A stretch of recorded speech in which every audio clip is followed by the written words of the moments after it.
Sekushona abantwana abayisihlanu engozini yetekisi eyenzeke endaweni yasePietermaritzburg.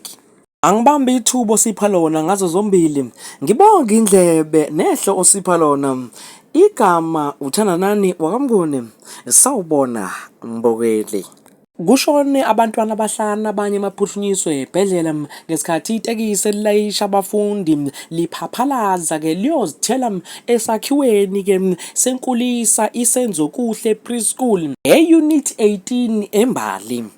Kuze kube manje akakakwaziwa kahle hle ukuthi kungani umshayeli wetekisi ehlulekile ukulawula la ephaphalaza la yozithela ke kuyindonga zenkulisa kuyona le ndawo yasePietermaritzburg eSembali. Osebenza kule nkulisa uNombulelo Mfeka osibonele ngawakhe ngasikhathi kwehlakala lesi sigameko uyachaza.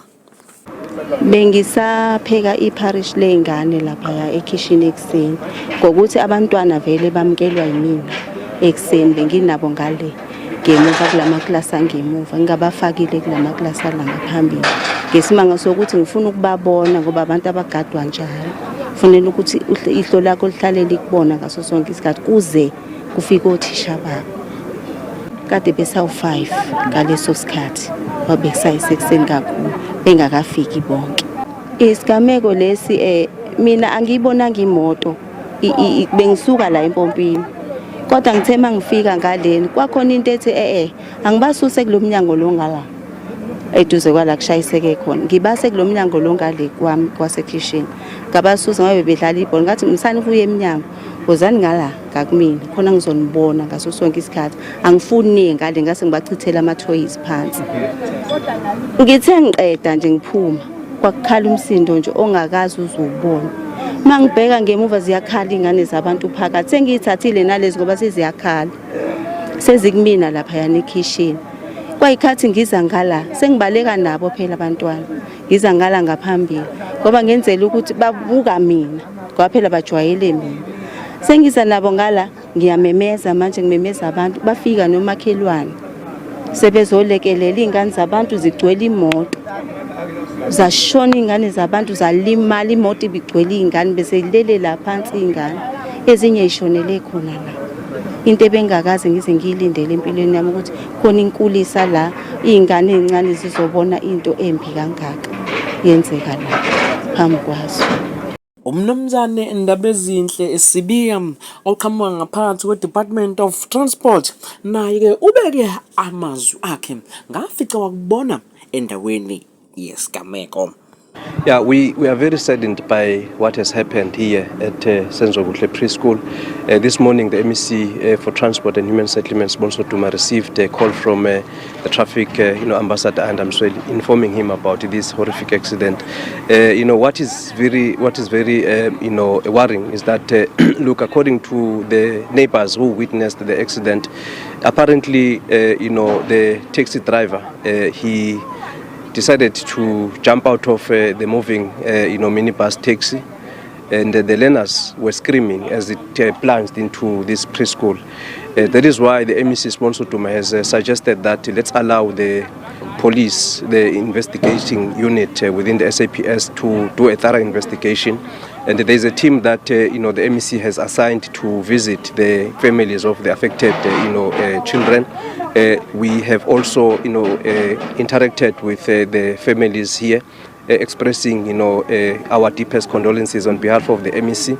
That's number one. Then number two, we are also reaching out to the teachers of the learners that have died.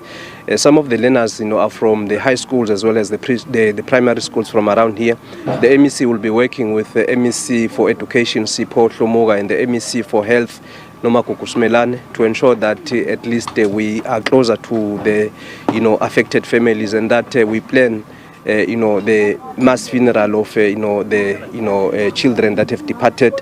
We have been informed by the professionals that 4 children have sadly passed on. and we are once again, experiencing another horrific accident, and resulting in the loss of life. The future of our country is gone. We are very, saddened by this accident. We are getting reports that are coming in, and we are obviously going to be making follow-ups to those, other learners that have been admitted to Northdale, Edendale, as well as Mbali clinic, with the hope that we are not going to experience another loss of life. So this is where we are, but obviously the MEC has said he will be updating the people of KwaZulu-Natal, as he's currently in Mpangeni visiting the Mavimbela family following the death of 3 family members in a horrific accident on Sunday. So it is a sad day, it is another sad day in KwaZulu-Natal.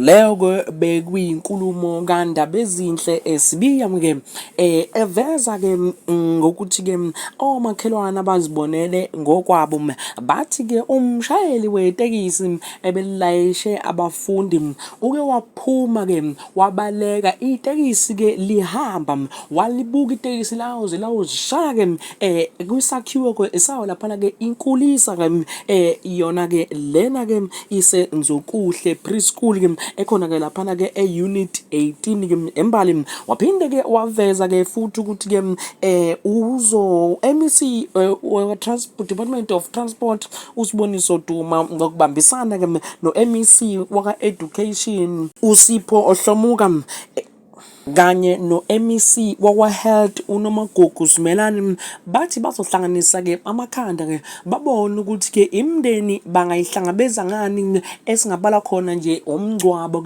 ukuthi umngcwabo oxhaswe uhulumeni emndenini ekhahlamezekile esithe yalahlekelwa abantwana bayo. Waphinde wakuveza futhi ukuthi uzolana kakhulu namalunga omndeni nezikole ezithintekile.